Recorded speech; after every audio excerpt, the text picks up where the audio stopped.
পিহুর সাথে এটা আমার প্রথম রথযাত্রা। আসলে মাম্মাম হওয়ার পর থেকে যে কোনো অনুষ্ঠানই ওর কাছে যেহেতু প্রথম, আমার কাছেও নতুন লাগে। দাঁড়াও একটু ছবি তুলে নিই, তারপর বলছি।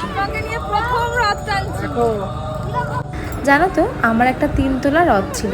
ছোটোবেলায় রথের দিনে বাহারি পাতা, ফুলের মালা সব কিছু দিয়ে মা খুব সুন্দর করে রথটা সাজিয়ে দিত। আর বিকেল হলেই বন্ধুদের সাথে আমিও রথ নিয়ে ঘুরতে বেরোতাম। এখন আস্তে আস্তে এইসব চল উঠেই যাচ্ছে বলা যেতে পারে, তবুও ছোটরা অনেকেই রথ নিয়ে বেরোয়। তো আমি তো ভেবেছিলাম যে এবারে আমি ওকে নিয়ে রথ নিয়ে বেরোতে পারবো না, কারণ ও হাঁটতে পারে না। তবুও ইচ্ছা ছিল। তোর বাবা দেখি অফিস থেকে ফেরার সময় একটা ছোট্ট পুচকু রথ নিয়ে এসেছে। তবে এত ছোট জগন্নাথের মূর্তি আমার কাছে ছিল না, তাই কি করব, ইনস্ট্যান্ট এয়ার ড্রাই ক্লে দিয়ে জগন্নাথ, বলরাম, সুভদ্রার মূর্তি ঝটপট তৈরি করে ফেললাম। কেমন হয়েছে তোমরাই দেখে বলো তো। পিহুর তো খুব পছন্দ হয়েছে, কয়েকটা ছবি তোমাদের সঙ্গে শেয়ার করলাম।